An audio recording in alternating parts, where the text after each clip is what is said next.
All right, everyone, we're going to go ahead and get started. If we could have your attention, we're going to begin our meeting. And we want to, yes. Oh, okay. All right, we'll hold that thought. Welcome back, Aloha.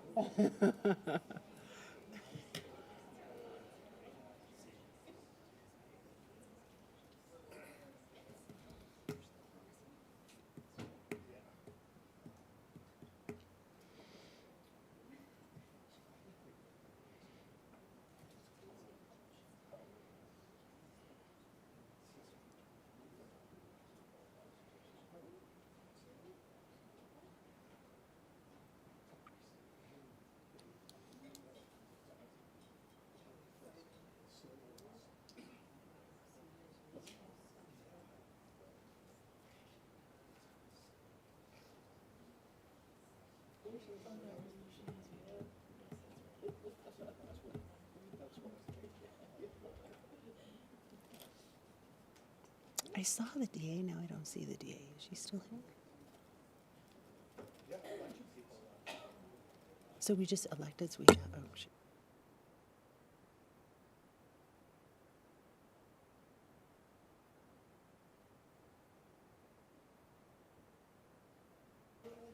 let's go ahead and get started. Good morning, everyone. We'll call to order our Jeffco Board of County Commissioners meeting for June 10th, 2025. Welcome. Good to see you all. I'm Jefferson County Commissioner Leslie Dahlkemper here with Commissioners Kerr and Zenzinger.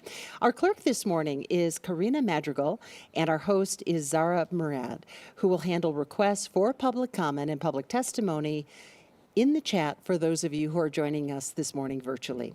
There are several ways to join our hybrid meeting, all of which are listed on our website at jeffco.us. You are always welcome to reach out to the board via the county's website at jeffco.us or by email at commish@jeffco.us. We would also like to ask everyone to please go ahead and silence your phone and join us next for the Pledge of Allegiance.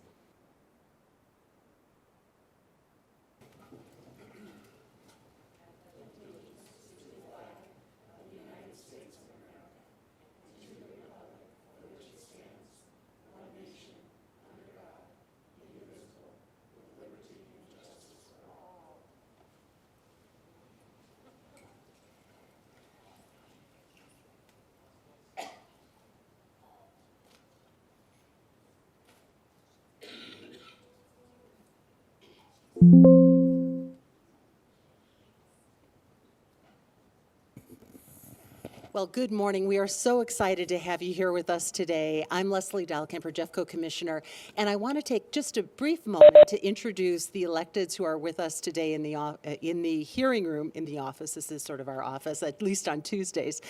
We have Dr. Annette Cannon, our Jeffco coroner. Yep, please stand. And we also have Representative Sheila Leader, who is my representative in South Jeffco. Thanks for being here. And I see our District Attorney, Alexis King, is also with us, too. Did I miss anyone? Oh, Dr. Story is here from Public Health. Welcome. Great to see you. Commissioner, that's right. Commissioner Zenzinger and I were just with Christine Billings with Jeffco Public Health at an event where Jeffco Public Health was nominated for an early education award. So kudos. But we're here this morning to talk about an issue that is near and dear to many of our hearts. And today we highlight LGBTQIA+ Pride Month, a time to honor the richness of LGBTQIA+ identities and experiences. We are all unique, and everyone in our community deserves to live authentically and to be celebrated for who they are. It's important that our community is full of safe spaces for all members of the LGBTQIA community, and Jeffco is dedicated to being a place where LGBTQIA+ community members of all ages, especially our youth, can thrive. And I just want to take a quick moment to share with you a story. Commissioner Zenzinger and I were at a meeting earlier today. It was the Early Childhood Awards Champions Breakfast. And she handed her phone to me and said, look at this. And already we're beginning to see policies in school districts that are supportive of LGBTQIA plus children being rolled back. There's a story in today's Denver Post about that very issue. So we want you to know, and you may hear more from that from Commissioners Kerr and Commissioner Zenzinger, that this Board of County Commissioners stands shoulder to shoulder with members of our LGBTQIA plus community. And we are here for you, we support you, and we also want you to hold us accountable in terms of what we're doing in our policies here in Jefferson County. I encourage any community member who wishes to learn more about and support LGBTQIA plus communities across America to visit the Trevor Project at www.thetrevorproject.org to learn how to get involved. At Jefferson County, we as your county commissioners proudly and unapologetically support our LGBTQIA plus community. We stand with you, we fight alongside you, and commit to making Jefferson County a place where queer and trans people don't just survive, we thrive. Now, I'll turn it over to Commissioner Zenzinger, who is looking fabulous in her new hat.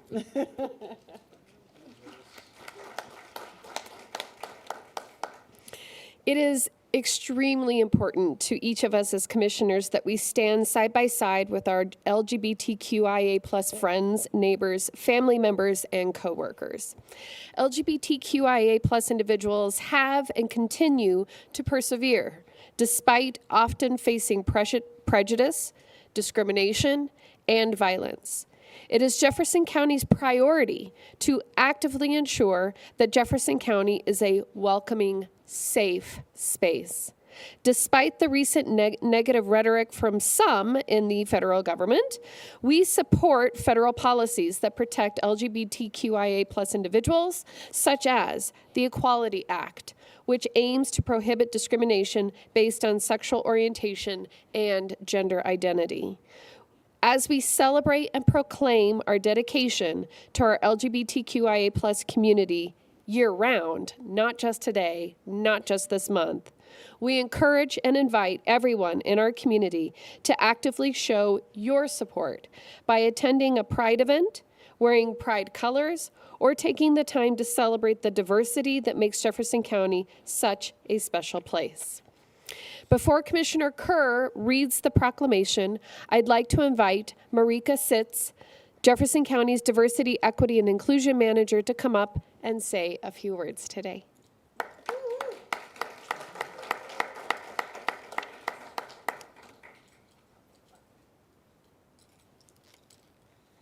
Hello, everybody. My name is Marika Sitz. My pronouns are she, they, aya, aya. Pronouns are a function of grammar. They're how do we refer to someone when we're not using their name. We use them all the time, often without thinking about them. So I encourage you to think about those today. All right. As we gather here to celebrate Pride, we know that this is one of the times that this is incredibly important in our community. We see, as was mentioned, there are protections being rolled back. Our community is intersectional. What that means is there are many, many identities inside the LGBTQIA plus and other acronyms you may have heard, right? So whether you call it LGBT, LGBTQ, queer, or any other evolution of our terms, we want you to know that it is incredibly important to have recognition and show acceptance and safety for those folks in our community. Right? 1 in 10 adults and 1 in 10 kiddos are all in the LGBTQIA community, right? That statistic has not changed over the years. What has is our awareness of it. So if we step back in time to the early 1900s, we didn't have the word homosexual. We didn't have the term gay. There was different language used within communities. As we fast forward to the 1960s and 70s, when we start to see the gay rights movement in America and other countries, we started to see terms like gay, gay rights, homosexual, homophile, all of these different words come up. As we continue to evolve and we continue to create space where we see people, we came up with new terms because there's a difference in experience, even though we are identified together in a community, right? That's where you see terms like lesbian or transsexual, transgender come out. That's where you start to see words like intersex, right? So we have our L, which is lesbian, G, which is gay, B, which is bisexual, Q, which is queer or questioning, I, which is intersex, which is specifically when someone does not match the assumed physical presentation of male or female, which is actually fairly common in our country. We don't think about that. And then A is asexual. Right? So as we go through all of these letters, and you may see many, many more, the really important thing to take away is that we have our individual identities, and we also have our community. The reason we have for community is because we need safety and connection. Right? More than half, 54% of transgender and non-binary young people found that their schools were gender affirming.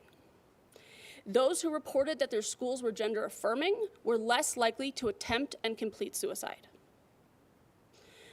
We know that folks, especially young people, who reported living in communities that were very accepting were less than half as likely to attempt and complete suicide than youth who are in a community that is not accepting. This is a health and safety issue, not because of the identities we hold, but because of the way that people are not accepted and treated. And that's why we see those statistics change when there is support. So as much as we love talking about swag or maybe having a rainbow shirt on, there's more power to what we have when we display that rainbow, as was mentioned. It's an indicator of safety. It means I may be more likely to go to my commissioner, to my police, to whomever it is, because I can be honest about what's going on and not have to hide who I am. That is so, so important. We know that 23% of young people say they have been physically threatened or harmed because they belong to the LGBTQAI community. And we know it's higher than that because most people don't report it. So as we look at things like gender-affirming spaces, wanting to make sure that we are inclusive of everybody, right? We need to listen when people come forward and say there is something wrong. I have spoken to many people, both in our community and within Jefferson County as employees, who have showed fear, who are wanting to hide parts of themselves that may be identified as queer because they're afraid of losing their job, even though we are absolutely not doing that. But it's so common across the country that there's that fear, right? We see people who are maybe taking down flags or who said they wish they hadn't come out to their coworkers. But then we also have the folks who were at Pride with us on Saturday and were so excited to be wearing Jeffco bucket hats that we gave out almost 400 in the first half of the parade, right? So you'll see people repping them all around Edgewater and other places, right? Because it matters to folks. We have our links of love outside, which I really encourage everyone to go check out and add to. It's a piece of paper where people have written positive messages or their names. And in the last week, it's grown from one piece of paper to what you see out there. So we're gonna keep that growing over the month and then celebrate that as we continue to do this throughout the month. So, as some of you may have seen, this year and 4 years after, we have decided to not just call this Pride, but we call this Pride in Action. Because action, meeting our words, is what actually makes a difference. Because if I say something and don't live up to it, I'm that much more untrustworthy. So, in the spirit of action, I'm going to share with you the top 10 things that our LGBTQ young people all across the United States said are the most important for them to not only decrease suicide, but feel like they can engage in their chosen field, major, apply for jobs, are confident to go and walk outside, to not be hurt, harassed, or otherwise. All right? So, from 1 to 10, we've got the first is trust that I know who I am. We all change and evolve throughout our life, and you are always the expert in your own lived experience. I'm not you, you not me. I don't know everything about your life, right? Trust that I know who I am. Stand up for me, right? That might be physically, that might be online, right? There's all sorts of different places for that. Don't support those who advocate against my community, because if you advocate against my community, but tell me I'm okay, I don't really believe you. Look up things about our LGBTQ plus identities on your own.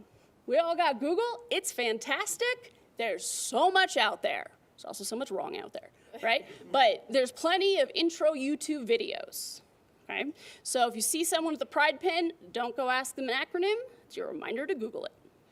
Okay? So we also want to respect pronouns. Okay? As I mentioned, pronouns are a function of grammar. We use them all the time when we're not using a specific name of a person or item, right? It, they, she, he, them, all of those different ones. So if someone says, this is my pronoun, that respect of their identity can help prevent a suicide attempt, misuse of drugs, or many other things. Okay? Show support when I express my gender, right? Everyone has a different concept of it. Feel free to come to a class if you want to learn more. Right? Ask questions about identities to understand. Right? I say, hey, would you mind explaining what that means to me? That makes a huge difference, especially if you are working in a space of government.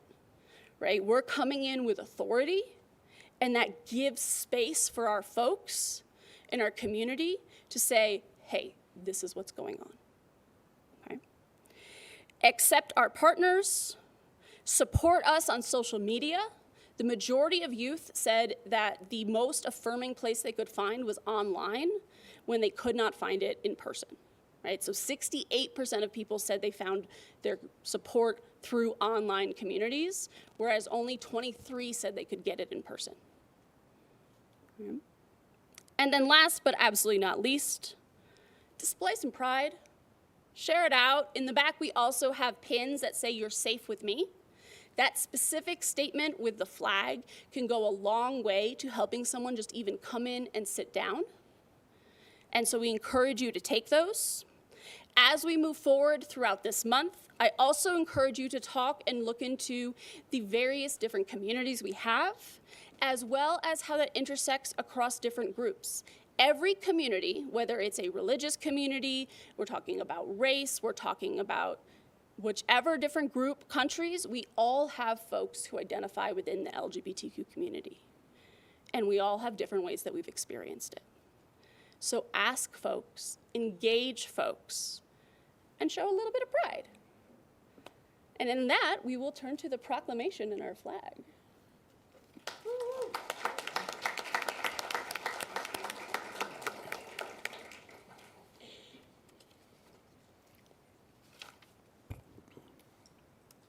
Thank you, Marika, and thank you all for being here today.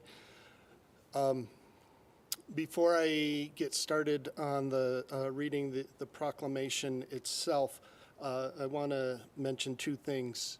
One of the people who helped me along my journey, and thank you for mentioning that it's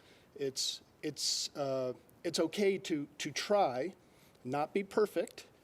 But I have found that this community is very happy to help correct you in a loving way to help you be better, but never demands perfection. And I just recently found out that a really good friend of mine that we taught together decades ago at Dunstan Middle School, he grew up.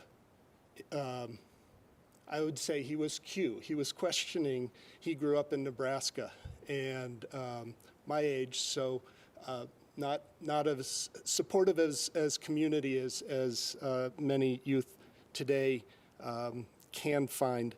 And I asked him one time, I said, I bet you wish you had been born straight. And he's like, no, I wouldn't give up my identity for anything, because the lessons I've learned, the people that I love, and the way that it was challenging, but the things that I learned along the way.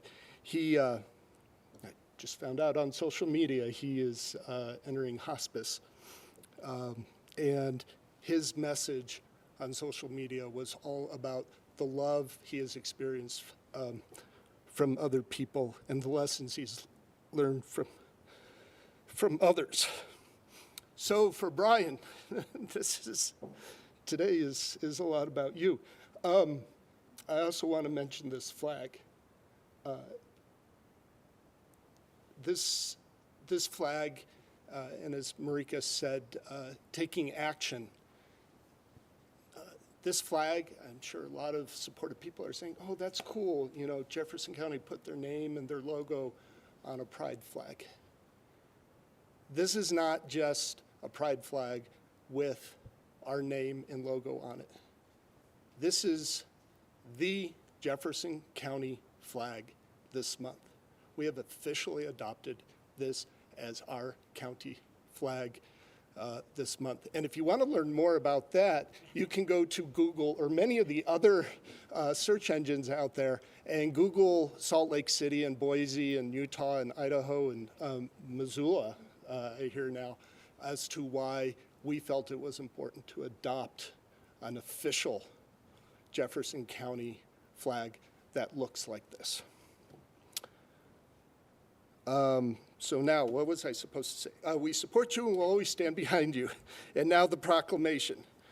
Whereas our nation was founded on the principle of equal rights for all people, and lesbian, gay, bisexual, transgender, queer, intersex, asexual, plus rights are human rights. And our LGBTQIA plus communities are an integral part of the vibrant culture of Jefferson County.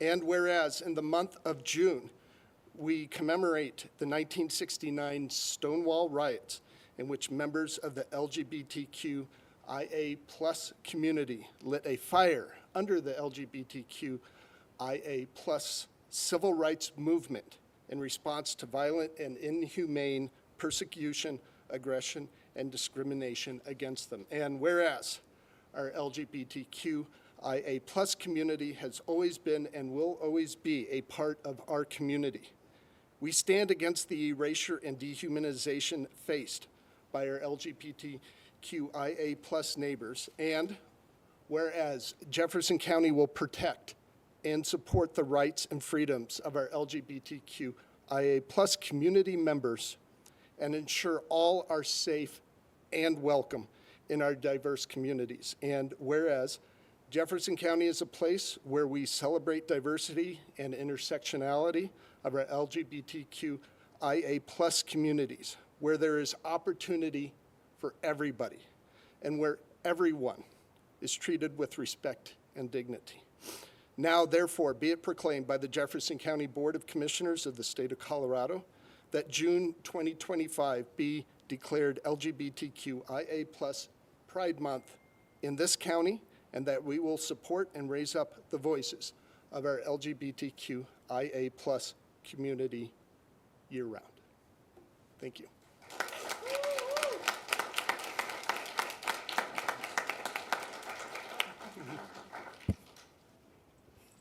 So officially hand that to you.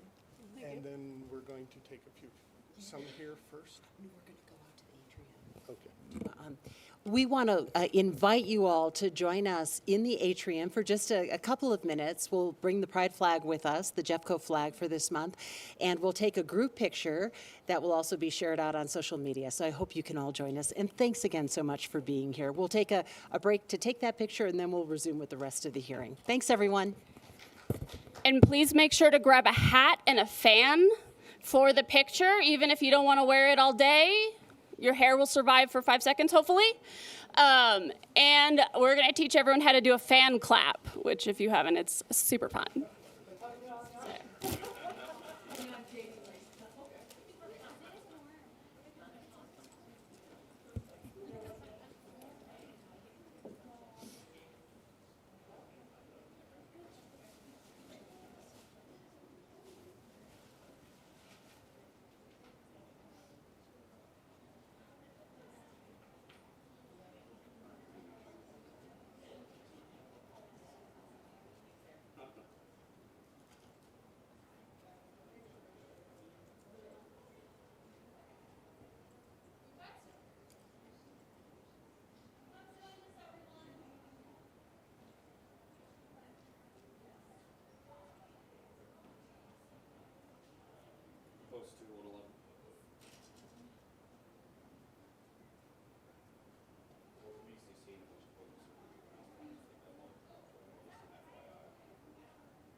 All right, everyone. Next on our agenda is public comment, and the board will take up to 15 minutes at the beginning of our meeting. And if needed, additional public comment at the end of the meeting on items that are not listed currently on the agenda. We'll begin with those who've signed up for public comment, and we'll check the room to see if there's anyone else who wishes to speak before the board. We'll also turn to those of you who are joining us virtually to see if we have anyone signed up to provide public comment online. If you are joining us virtually, we ask you to use your computer to log in to today's meeting. Send a note in the chat to our host this morning with your full name, your address, and the topic. And when it's your turn to speak, the host will give you permission to unmute yourself. So let's check our sign-in sheet, and we have one person who's signed in, and this is actually for our preliminary and final plat that we'll be considering on Vernon Gardens. So we'll hold that for when we get to it on the agenda. Let me just do a quick scan of the hearing room. Is there anyone who would like to address the board during this time? All right. Is there anyone joining us virtually? We have Mike Rawlick online. Mike Rawlick. Okay. Mr. Rawlick, please tell us your address, and you have 3 minutes.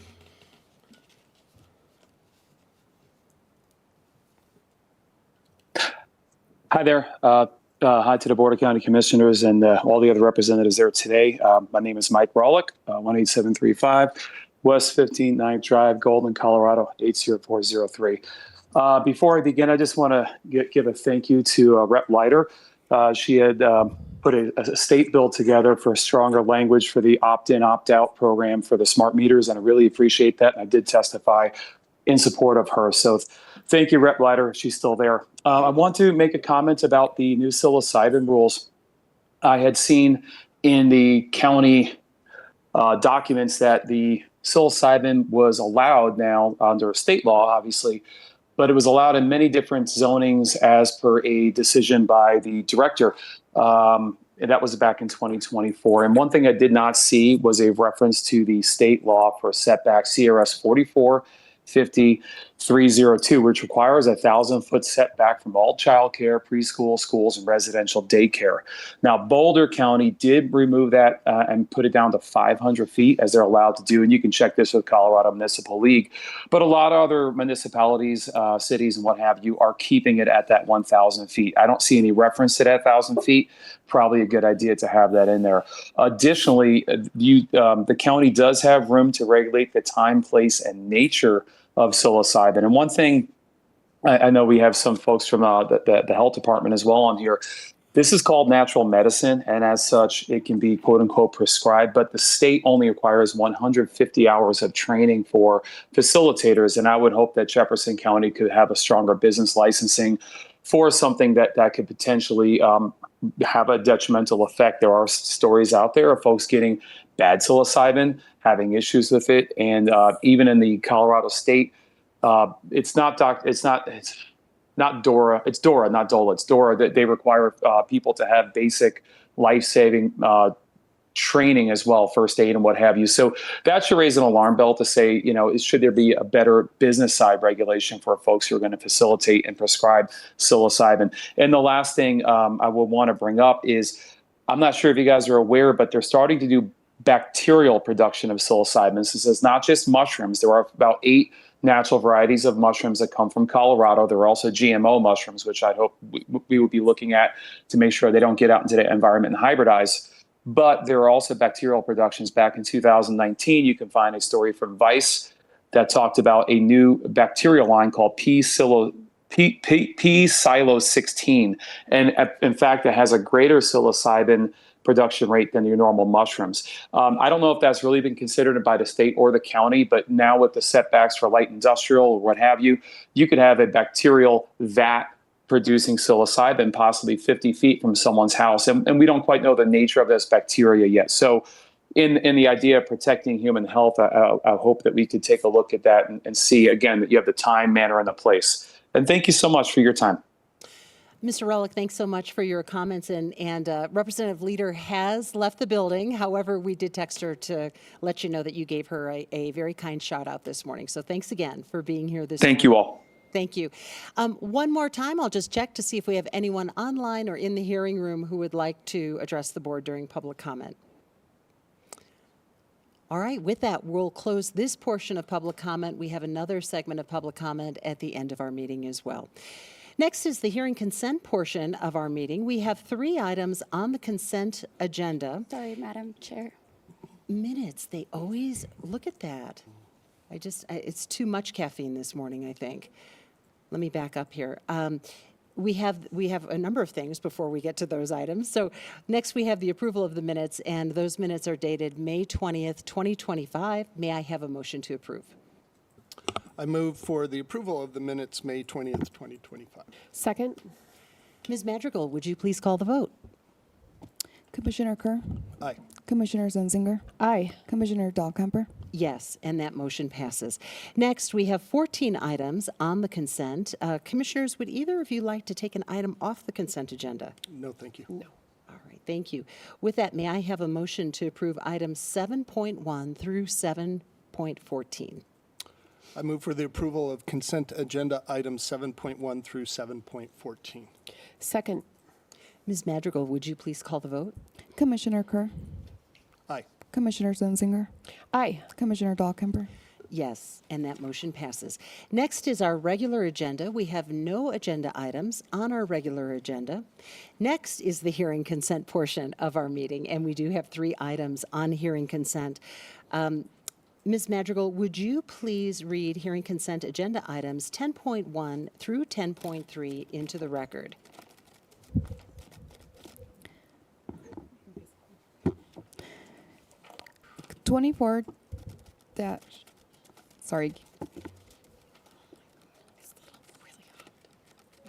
Item 10.1, Resolution CC 25-153. Case number 24-13306RZ rezoning. Case name South Golden Road, Mount Vernon Mixed Use ODP. Amended. Owner applicant Petrified Tree LLC, a Colorado Limited Liability Company, and Talk to the Hand LLC, a Colorado Limited Liability Company.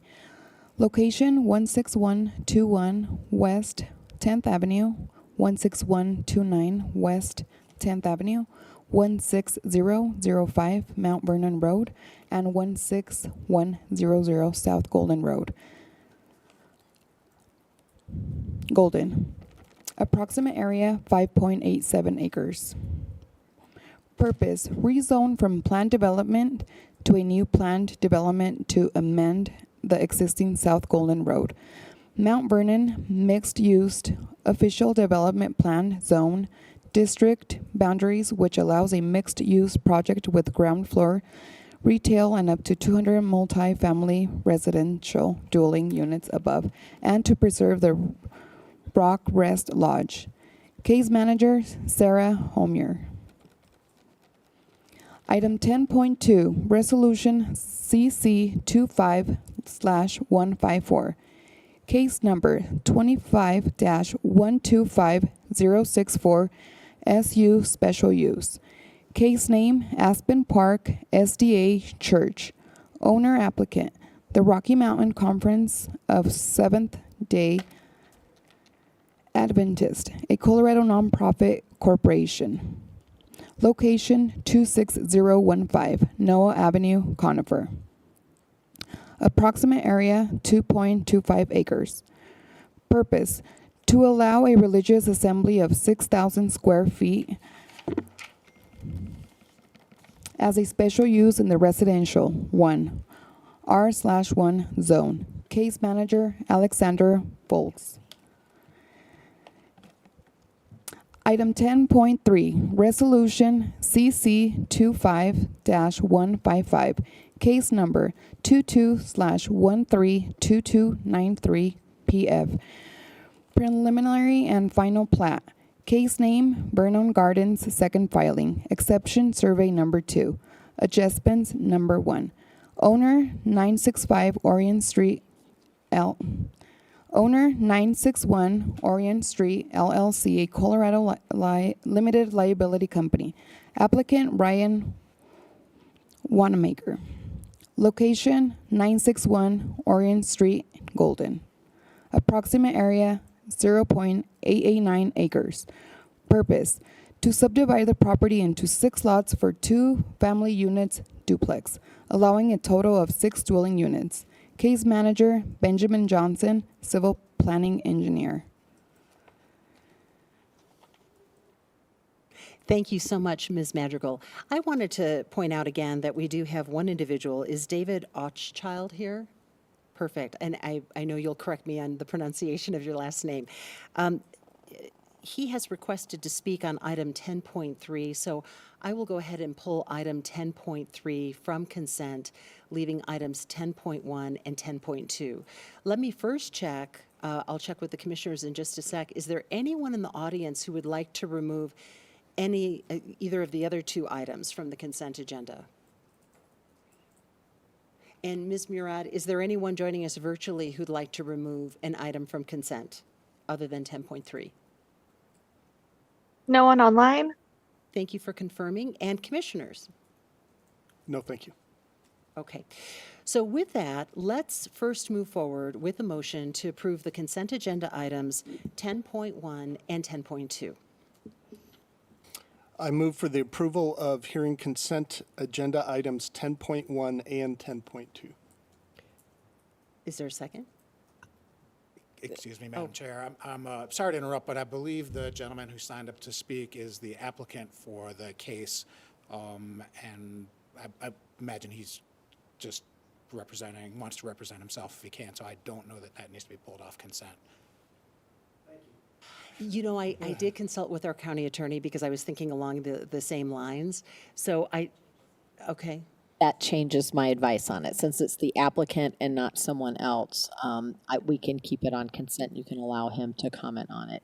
Okay. It would be different if it was a member of the public who wanted to have something to say about the application that you would need to hear before you make your decision. Okay, thanks for the clarification. So let's do this. May I ask that we withdraw the motion? I withdraw my motion to, But it was never seconded, so. yeah, that's Just true. for the Yeah, it wasn't just- seconded, yeah, so, it's but fine. I'm not going to make that motion anymore. I'm now going to move for the approval of hearing consent agenda items 10.1 through 10.3. Second. Ms. Madrigal, would you please call the vote? Commissioner Kerr, Aye. Commissioner Zenzinger, Aye. Commissioner Dahlkemper. Yes, and that motion passes to approve all 3 consent agenda items. Okay, great. Thanks for being here, though. We appreciate it. Next, we'll move to the hearing regular portion of our meeting. We do have one item on our hearing regular agenda. Ms. Madrigal, would you please read hearing regular agenda item 11.1 into the record? Item 11.1, Resolution CC 25156, case number 22-1222945 AM, Regulation Amendments. Case name, Regulation Amendments pertaining to Transportation and Access Standards. Applicant, Jefferson County. Purpose, to amend transportation and access standards pertaining to the Transportation Design and Construction Manual. Zoning Resolution Section 2, General Provision and Regulations. Zoning Resolution Section 16, Land Disturbance. Land Development Regulation Section 15, Circulation. Storm Drainage Design and Technical Criteria, Chapter 10. Case Manager, Lindsay Wire, Engineering Supervisor. Great, thank you so much. And we'll go first to Ms. Wire for a brief presentation on item 11.1. Thank you, and may I please be allowed to present? I believe it's Sarah Homeyer is who logged in. Perfect, thank you.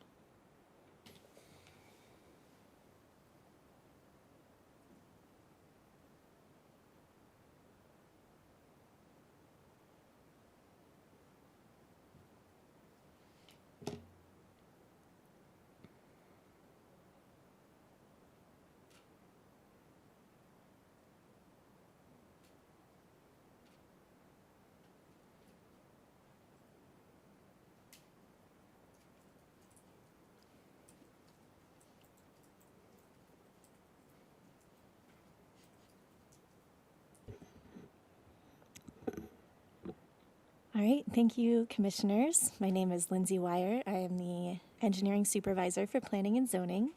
and I am here to present to you today on case number 22-122945 regulation amendments pertaining to transportation and access standards.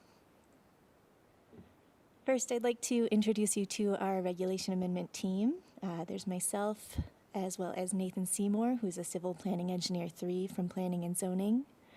From Transportation and Engineering, we have Christina Lane, who is our Transportation Operations and Planning Manager, and she is online today to answer any questions. And we also have several members of the fire protection districts here, including Rachel Rush with Elk Creek and Conifer, and John Sebastian with Evergreen Fire, and also Kelly Brooks with West Metro Fire. The purpose of these regulation amendments is to amend portions of the Transportation Design and Construction Manual, the Zoning Resolution, the Land Development Regulation, and the Storm Drainage Design and Technical Criteria. Some background on this project: the proposed revisions are necessary to provide clarity and align county requirements with industry standards. And these proposed amendments are moving forward at this time as they have been in process for several years. And if adopted, they will be carried forward and incorporated into the Unified Land Use Code as appropriate. Now I'd like to dive into the content of these proposed regulation amendments, starting with the Transportation Design and Construction Manual, Chapter 3, which is our design and technical criteria. Within that section, we are updating the standard templates for streets and roads and aligning county requirements with the AASHTO Green Book. We are updating or clarifying intersection spacing requirements, as well as clarifying the difference between the vision clearance triangle and the sight distance requirements.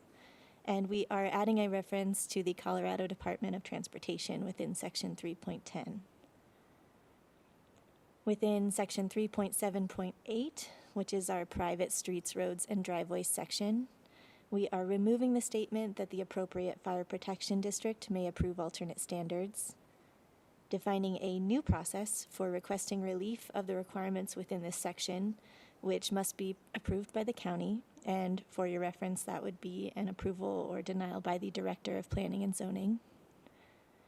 We are allowing up to a 15% grade for driveways and private roads, provided specific requirements are met, defining the minimum distance from a structure from a hammerhead turnaround, defining loading requirements for bridges and other structures, and clarifying that the rules and regulations of the applicable fire protection district will govern unless they are less restrictive than county requirements.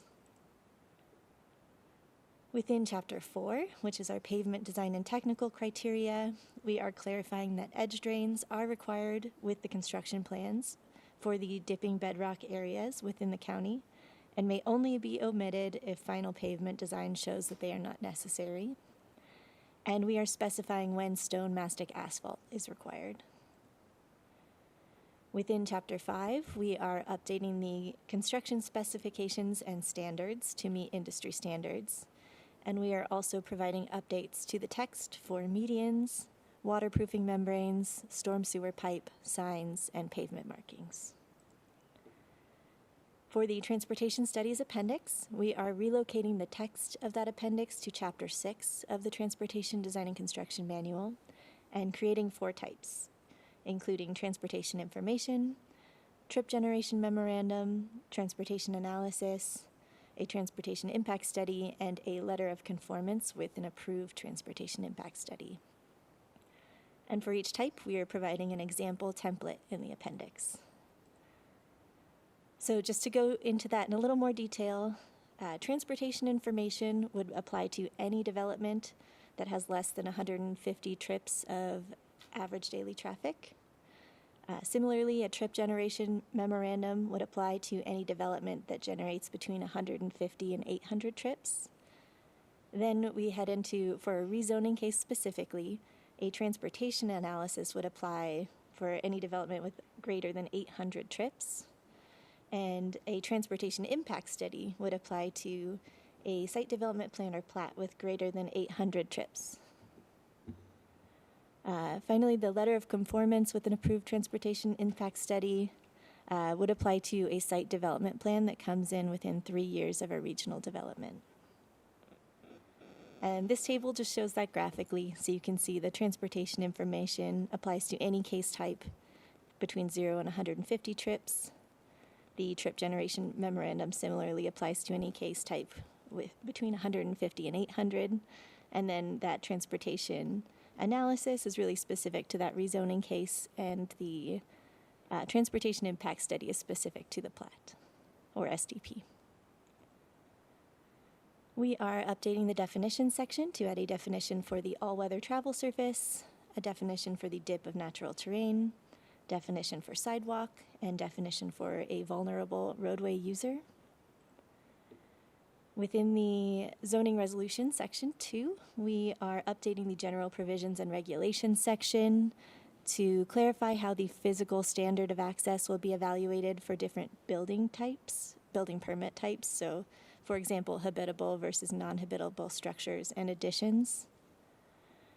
We are clarifying that the fire protection district may still provide a letter for off-site streets and roads associated with an addition or an interior remodel where the access is already in place to the existing home.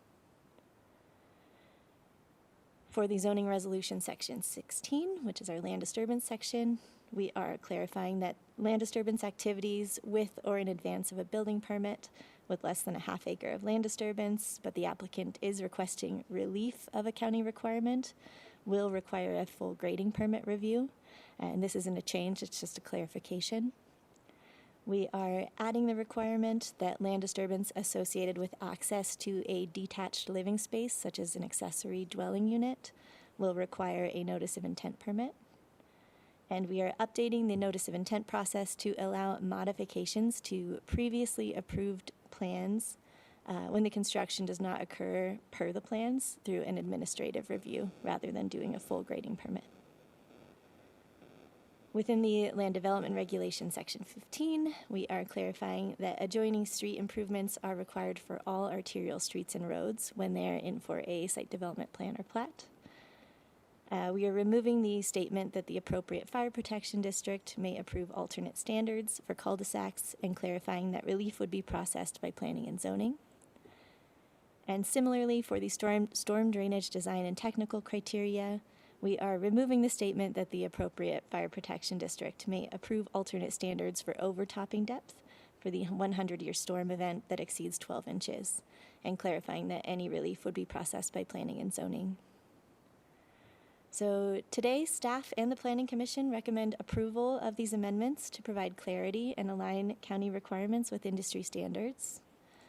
This concludes my presentation. Thank you for your time, and I'm happy to answer any questions. Great. Thanks so much, Ms. Wire. Commissioners, do you have any questions at this time? Yep. Thanks, and thanks, Sarah. And I'm going to ask you if the guy in glasses sitting directly behind you wants to answer this as well. But I just want to clarify, because it seems to me that a few of the things we're talking about here are possibly issues that we've heard quite a bit about from some of our mountain communities on projects that are currently happening. I didn't go line by line to see, take people's emails in to see if they're specifically impacted by any of these.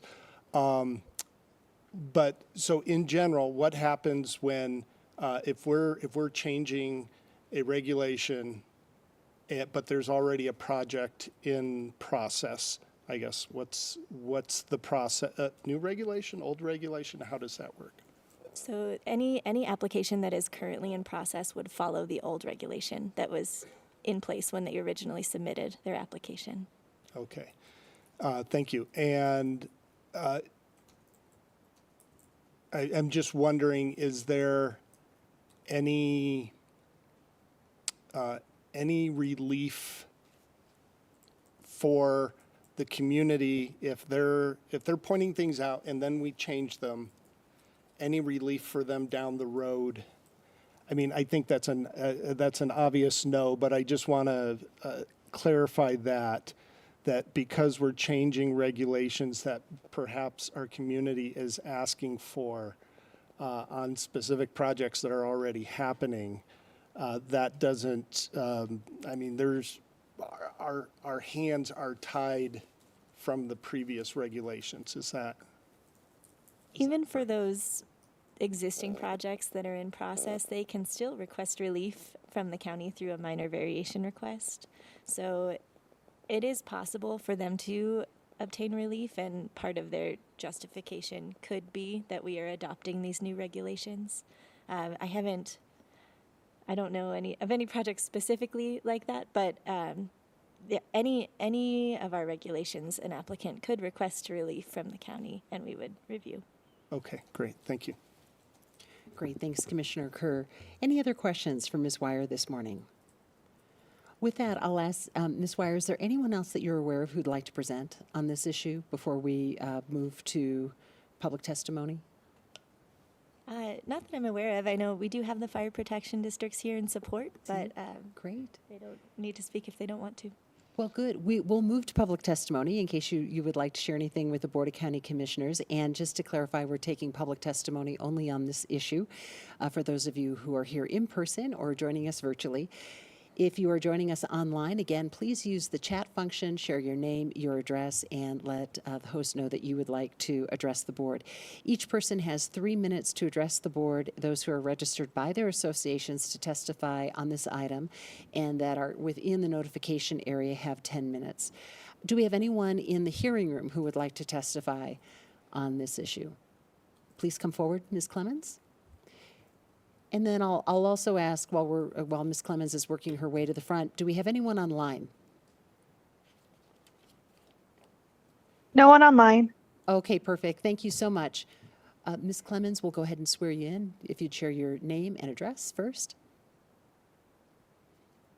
Oh, Lynn Could Clemens, share your name and address. 6202 Kilmer Loop, Unit 102, Arvada, 80403. Great. Do you swear or affirm that the testimony you are about to give is the truth, the whole truth, and nothing but the truth? I do.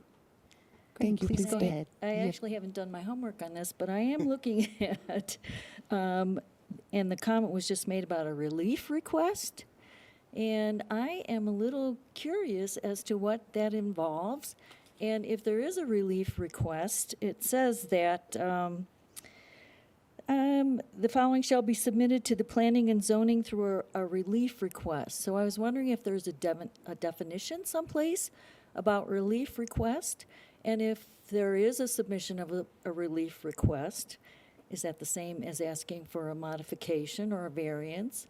And is the public notified of this when an applicant submits that request? Because a lot of times, variances and modifications and relief requests will affect the surrounding community.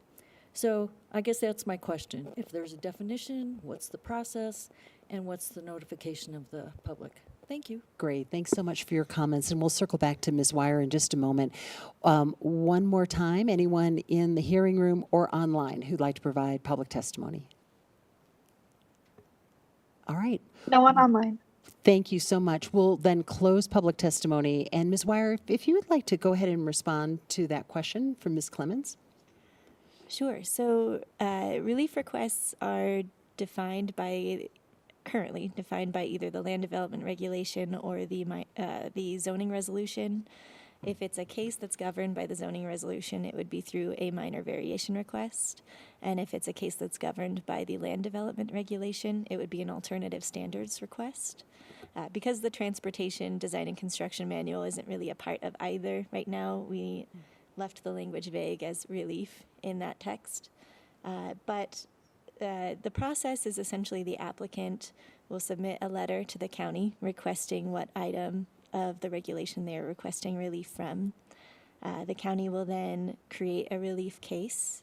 It is administrative, so it does not have a public hearing associated with it, but we do send out notification, and that notification would basically look the same as whatever the notification requirements were for the parent case type. That could either be adjoining property owners plus a sign posting and homeowners associations, or it could be If it was relief associated with a subdivision, it could be, I believe, 500 feet. Property owners within 500 feet in the mountains, or 1 mile, or 1 mile in the mountains, 500 feet in the plains. So we do send notification and provide 2 weeks for public comment. The relief request also goes out on a referral to various agencies for their input. And so if it was relief of transportation design and construction manual standards, that would include planning, engineering, planning, the fire protection districts, transportation and engineering, and our road and bridge team. So anyone that would have input on a road standard. And then at the end of that process, staff writes up a decision memorandum with either a recommendation of support or denial, and then the final decision is made by the Director of Planning and Zoning. Great, thank you so much. We appreciate it. Any other questions or comments before we move to a motion from the commissioners? All right, may I have a motion for hearing regular agenda item 11.1? I move for the approval of hearing regular agenda item 11.1. Second? Thank you so much. Ms. Madrigal, would you please call the vote? Commissioner Kerr, Aye. Commissioner Zenzinger, Aye. Commissioner Dahlkemper. Yes, and that motion passes. Next on our agenda is a second round of public comment. Is there anyone in the hearing room who would like to address the board during public comment at this time, either online or present? No one online. Thank you so much. With that, we'll go ahead and close this round of public comment. Next, we have reports, and I'll turn first to Commissioner Zenzinger for her report. Thank you so much. We have not been here for 2 weeks, so a lot has transpired during that time. And many of the things that I'm going to talk about today, Commissioners Kerr and Dahlkemper were also in attendance, so I probably won't go into a lot of detail. The first of which, though, is I did attend the Jefferson Economic Development EDC meeting. As some of you may be aware, our current executive director, Jansen Tidmore, has taken a new position, and so we are in the process of interviewing for his replacement. But at that meeting, what I wanted to point out is the Jeffco EDC produced and provided to the board members in attendance a 2025 economic profile. This is a fantastic document. I just had an opportunity to actually read it. I kind of just paged through it at our meeting, but it contains a lot of really good information, not only regarding the work of the Jeffco EDC over the last year, the communities that it serves, but it also provides some analysis about our key Jefferson County demographics, how that has impacted our workforce, whether or not we have a business-friendly tax environment. It talks a lot about some of the different business and industry sectors that we have here in Jefferson County, as well as those that we don't have that we would be interested in attracting to our community. It talks a lot about our different industry clusters and the ecosystem around that. And it's just truly a fascinating report. It has actual statistics regarding our workforce here in Jefferson County, our labor statistics, and how that relates to things such as real estate, housing prices, transportation, and a whole host of other things, including education. So I highly recommend that you get yourself a copy of this 2025 economic profile. Secondly, I did have an opportunity. This was almost seems like ages ago, but I met with a group from the Jefferson Unitarian Church Community Action Network, as well as a group of individuals with Together Colorado who are forming a new Together Colorado Jeffco chapter. And this was a meeting with approximately 15 individuals, and I was very pleased that our Director Avel Montoya was able to be with me for this meeting because we covered a wide range of topics, including housing affordability and infrastructure, social services in Jefferson County, and immigrant rights. We also talked about housing affordability and a number of growth and development issues. So just wanted to let the public know that it is always appropriate to reach out and to meet with your commissioners. And I just thoroughly enjoyed the opportunity to engage with this group of highly educated, informed, and interested citizens who are trying to make an impact in our community. So wanted to thank them for the invitation and the opportunity to have that discussion. Also, as your board representative to the CJCC, the Criminal Justice Coordinating Committee, I just wanted to point out a report that was provided to the commissioner, or excuse me, to the group regarding what is known as high utilizers. These are the individuals who have 8 or more pre-sentence bookings into the Jefferson County Jail. And this report compiled a number of statistics around that because given the number of individuals that we book in our county jail over the course of a year, these 110 unique individuals what are considered high utilizers actually account for almost 1,100 bookings over and just over 12,000 jail bed days, which translates into $106,000 in booking costs and more than $1.5 million in jail bed costs.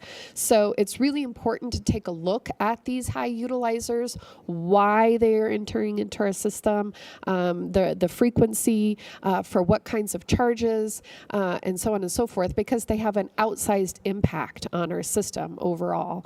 So it was a really interesting report that I'm very happy to pass on if anyone is interested. In addition to that, I also had the opportunity to participate in a groundbreaking ceremony for an affordable housing complex known as the Marshall Point in Arvada.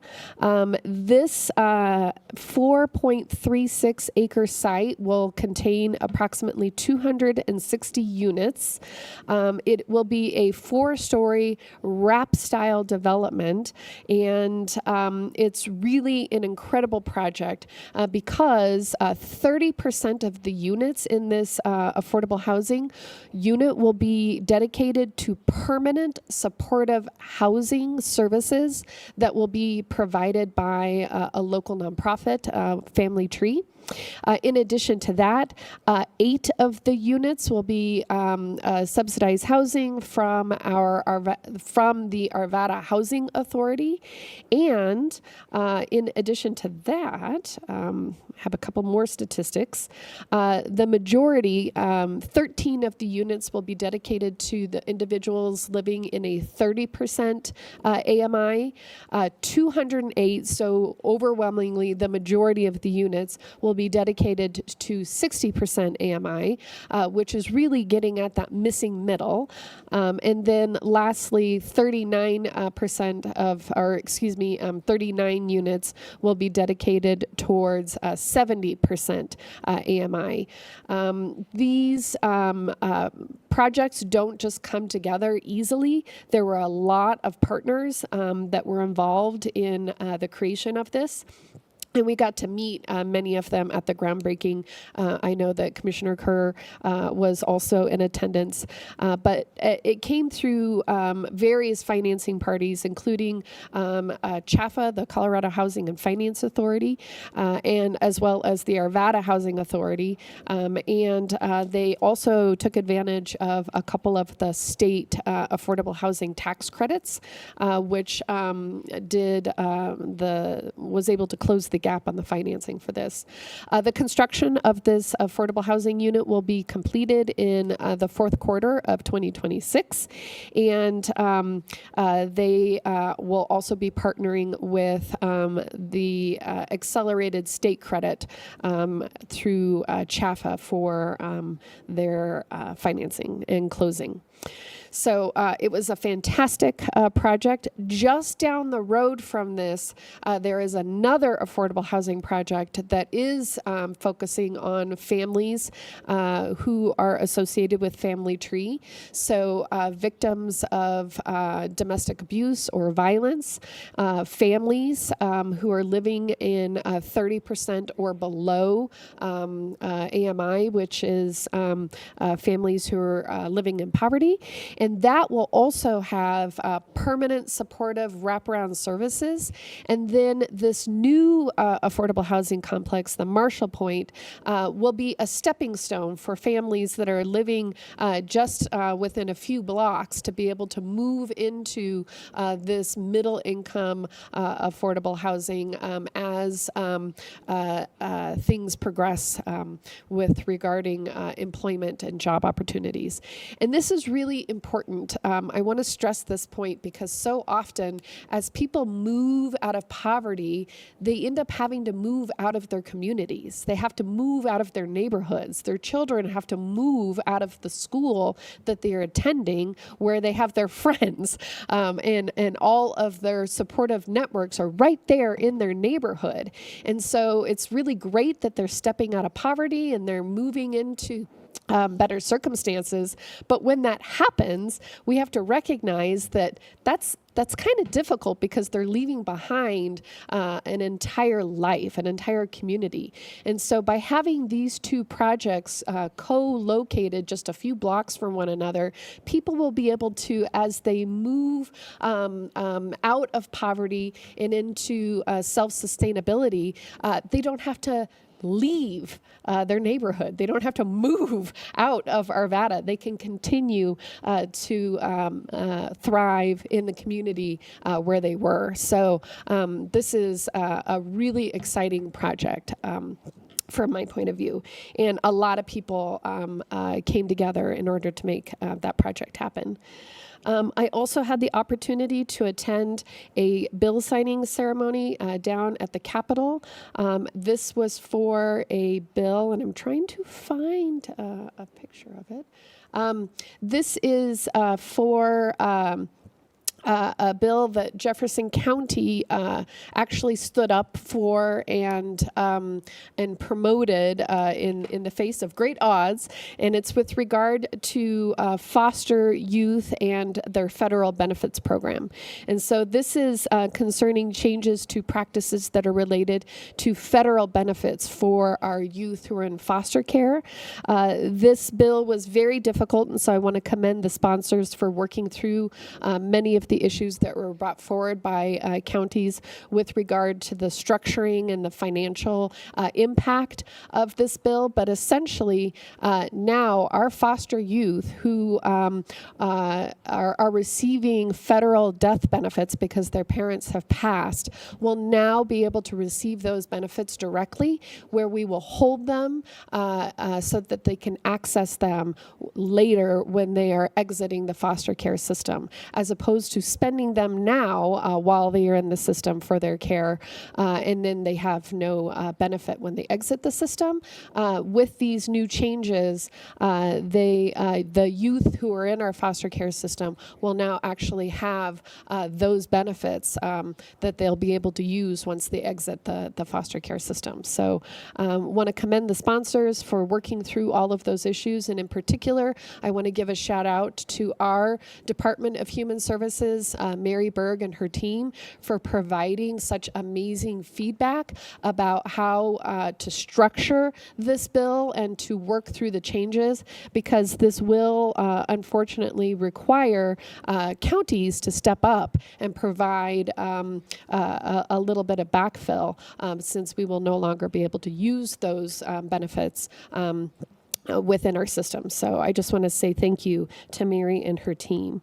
I was really excited to participate in the spring forum on homelessness, and I'm not going to talk too much about that process other than to say it was really gratifying to be in a room with all of our municipal partners to talk about a topic that is top of mind for many of us. But what I would like to point out is that the 2025 point in time count data is now out. This is the point in time count is where we go around and identify how many people are unhoused in our community. And these results were just released, and some of the key findings from this is that we are seeing a slight flattening rate of the giant increase in homelessness that we have seen over the last couple of years. So the Denver metro region increased from 9,997 individuals, so practically 10,000 in 2024, to 10,774 unhoused individuals. So it has slowed, but these numbers are pretty significantly higher than in previous years. So we have more people that are in shelter, fewer that are sleeping outside, but the number of unhoused individuals does continue to increase in our region. And a little bit of good news, however, is that we are seeing a slight decrease in the number of newly homeless individuals. But that sort of speaks to an earlier report that I referenced about the chronically unhoused individuals. So, and then it was really gratifying to work on a real world problem about what we are going to do in the coming months around our cold weather sheltering program. I'll leave it there because I know everybody who is at the dais was in attendance at that forum, so I will stop there. I did enjoy the CCI Summer Conference, which we attended last week up in Keystone, and the one point that I wanted to bring forward and share with everyone was the presentation that we received from the executive director of DOLA, Maria DeCambra, regarding some of the potential budget cuts that we're going to see from the federal level and from the state level with regard to a number of issues. The largest cuts, unfortunately, it looks like will take place in our public health funding. I know that Dr. Story is here and cares about that very, very greatly. And then also the second largest cuts that will take place will be to housing and CDBG funding and our home investment partnerships. The third greatest cut we will see will be to areas of the environment, including our clean and drinking water programs and a couple of other categorical grants. And then the fourth largest reduction that we will see will be in public safety and emergency preparedness, in particular FEMA grants and our DOJ, our Department of Justice grants. So it was a very sobering presentation. There were not a lot of silver linings, but I truly feel like it doesn't do us any good to ignore the information. It's better to understand and learn about the information so that we can figure out how to respond at a local level.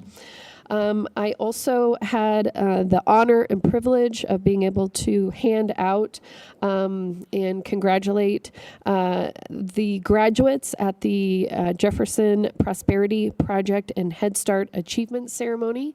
We had a number of individuals that received recognition for a number of things, attaining a higher education level, being able to, we had 3 individuals individuals that we were able to celebrate because they were able to buy a home, and a number of individuals that returned back or issued back their Section 8 housing voucher, which is a very scary thing, but they were willing to do it because they had the confidence that they were going to be able to maintain and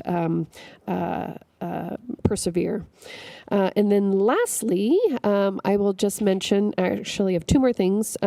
We did participate in a meeting with our local RTD board, and in today's Denver Post, there was a really fantastic article where we are quoting Commissioner Kerr about a project, a new Red Rocks transportation project that I will let him speak about. And then lastly, I just wanted to commend the Adams County Board of Health and the Jefferson County Board of Health for your joint resolution supporting regional Medicaid. That was very inspirational, very needed, and I'm glad that we are partnering with Adams County in order to highlight and uplift the devastation that will come with these potential cuts to Medicaid and what the real world impacts will be here in Jefferson County. And that is my 2-week report. Great. Thanks so much, Commissioner Zenzinger. Commissioner Kerr.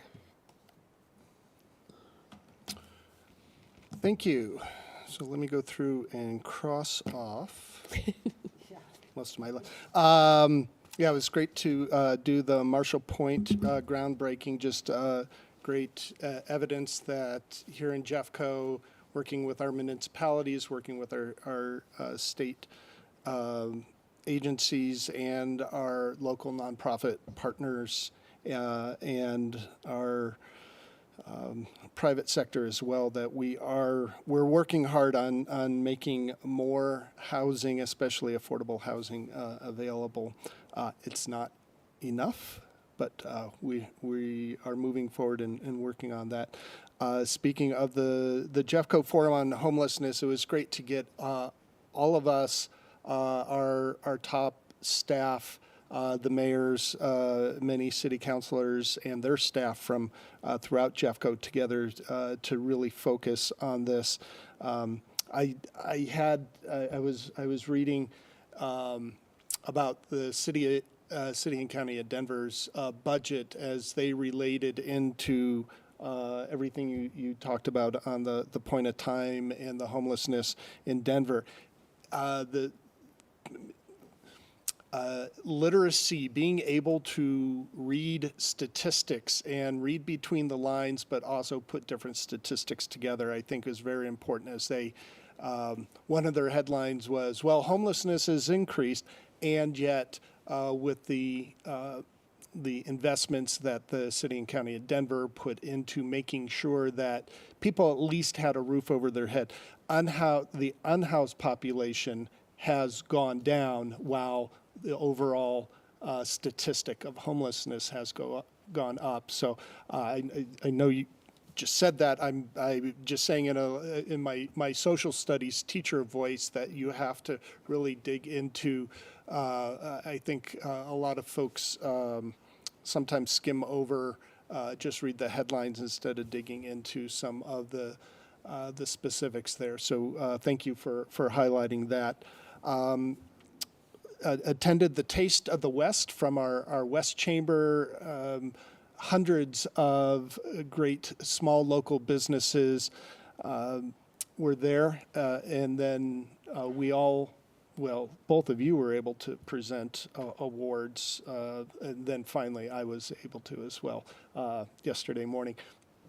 But I was just going to read some of these. The Best Business booth was by the Bionic team. Believe it or not, I care. This is a great group student group that started at Green Mountain High School 18 years ago, almost 20 years ago now.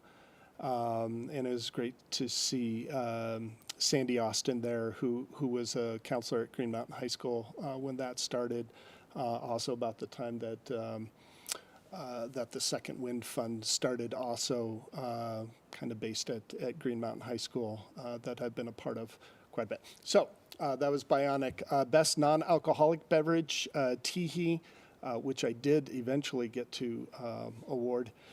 Best spirit or cocktail, our good friends at Balmer Peak Distillery with 2 locations now. Best beer or cider, Old 121 Brew House, which I was so happy to see. I think I'll go there this afternoon and have one of my meetings there this afternoon.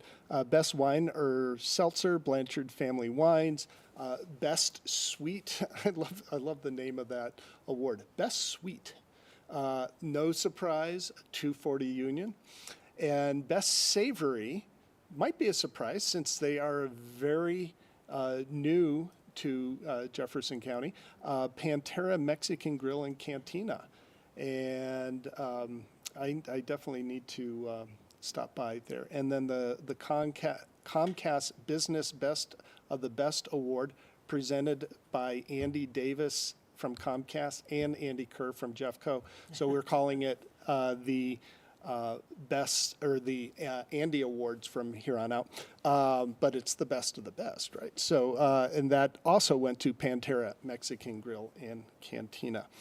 I know we're going to be doing a Police Academy and Mountain Precinct tour coming up. Looking forward to that. Yes, the Red Rocks Transit article.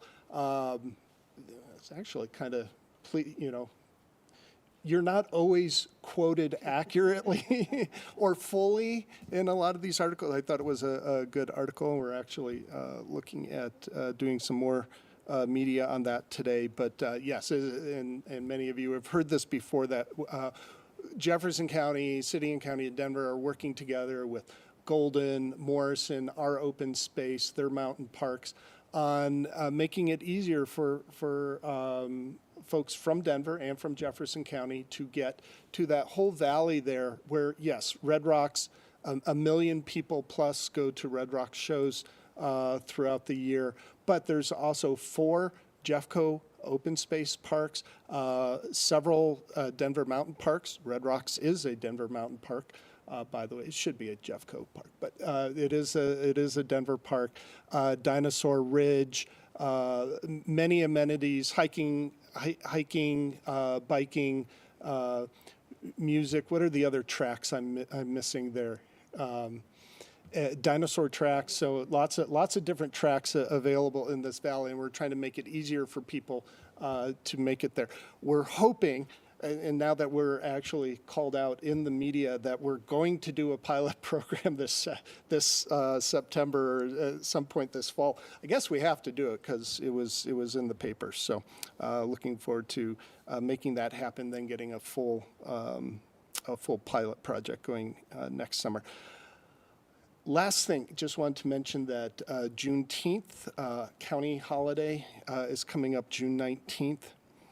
Just got me to thinking that,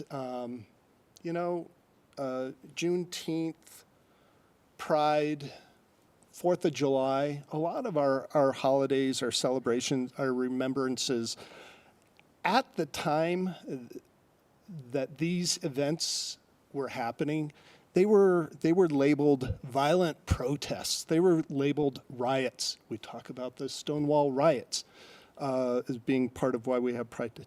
And they were labeled insurrections at the time. And today, in modern civilized society, we now remember these as holidays. So just next time you hear an event labeled a violent protest, a riot, or an insurrection, just think of maybe this someday will be a holiday. That's all I have today. Thank you. Thanks so much, Commissioner Kerr. Our briefings begin at 10:45, so I'm going to do my best not to just add some new headlines from the last 2 weeks as well. And I wanted to mention briefly a great conversation that was held about a week ago on wildfire resiliency with more than 50 leaders working on this issue across the state. And this was part of the Fueling Adaptation Leveraging Community Capacity to Reduce Wildfire Risk team, which led sort of a discussion about how high fire-prone communities are mitigating risk and leveraging federal investments through the USDA Forest Service and other networks. And You know, as we talk about emergency services, wildfire, we also want to thank Nate Whittington, our emergency management director, EMS director of the year, by the way. We're very proud of him, who gave us a tour of the emergency shelter tents just recently at our municipal meeting and county commissioner meeting. But those can also be used for firefighters too, who are fighting fires. We're trying to approach it in lots of different ways, and we're watching very closely the federal landscape and what that means for increased responsibility for those costs and more at the state and at the county level as well. I also want to give a very special shout out to county commissioners who joined us last week to weigh in on the Colorado Fire Commission's recommendations. We have several recommendations focusing on everything from homeowners insurance and the challenges we're facing on that front, given our hail-prone and wildfire-prone communities, enhancing firefighters' readiness, expanding training and certification. Also, the Data Commons project, which would create more consistent data, house to house, defensible space, and so much more as insurance companies consider different data points that ultimately has an impact on what our insurance rates look like. So the Colorado Fire Commission will be meeting in Vail on Thursday to walk through those recommendations, give feedback from our respective organizations, thanks to members of the Colorado Counties, Inc. organization who participated and provided great feedback on those recommendations just recently. I also want to give a special shout out to the residents in Ken Carroll, specifically the Enclave HOA, which had a terrific turnout for fire adapted communities just Saturday, and they did a great job. Brian Keating, who leads our wildfire efforts here in Jefferson County, attended along with West Metro Fire and many others, and it was great to see so many residents out learning all they possibly could about how to keep their community safe.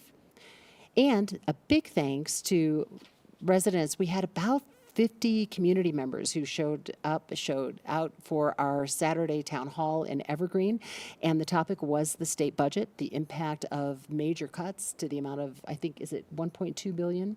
Sometimes I flip-flop those numbers.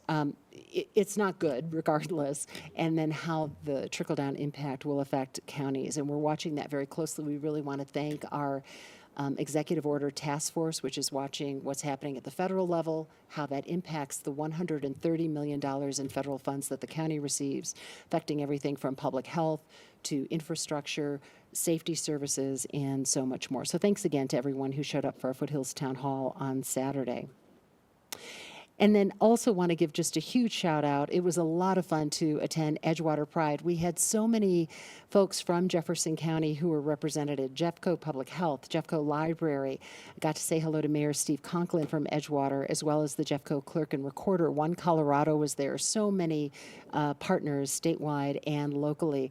And on that note, I also want to make sure that we give a very special shout out to our facilities team, because it was thanks to our facilities team, and I understand from our Deputy County Manager, Corey Lanham, who were able to ensure that we had those Jeffco flags that you heard Commissioner Kerr talk about earlier.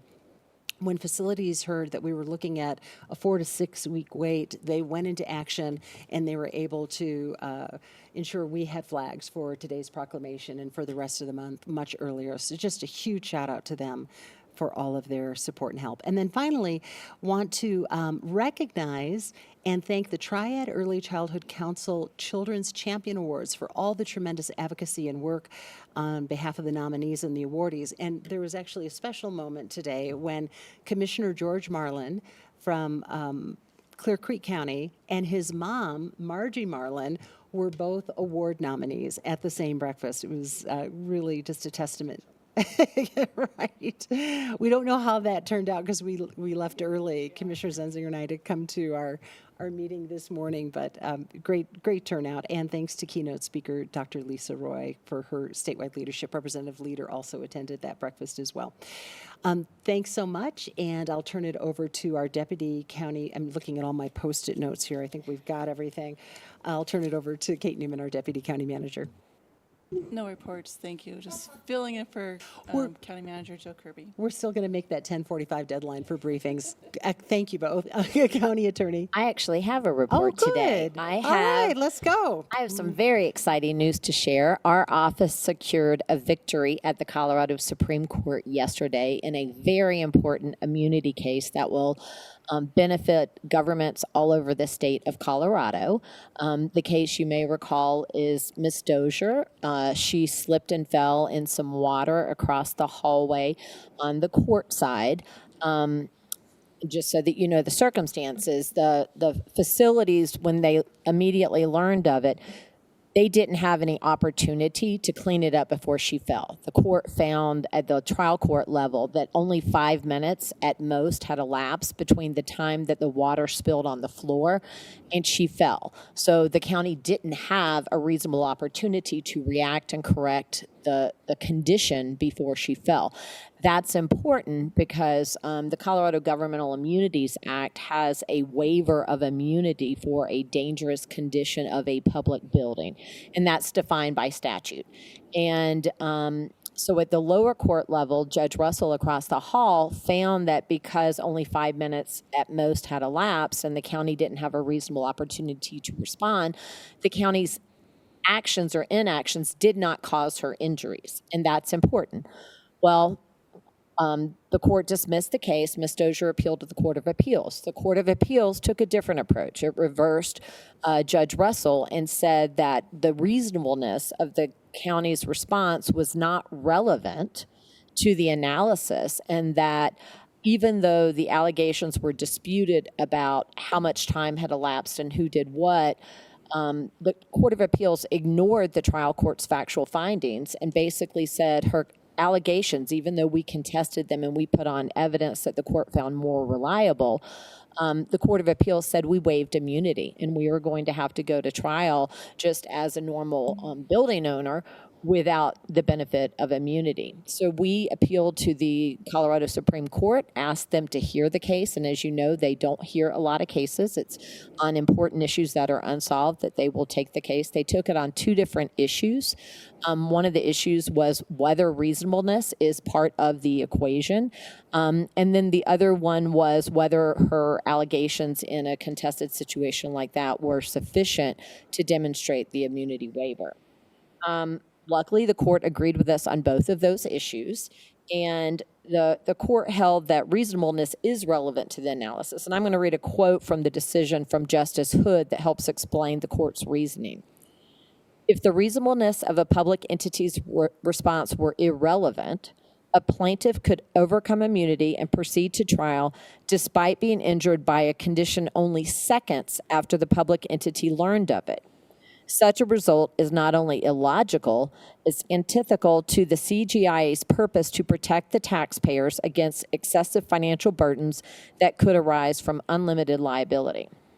And as to the second issue, the court determined that the Court of Appeals erred by relying solely on the plaintiff's contested allegations. There's a process that the Supreme Court established years ago called the Trinity hearing, where if there's disputed facts, the parties go before the court for the jurisdiction to determine, does the court have jurisdiction to hear this?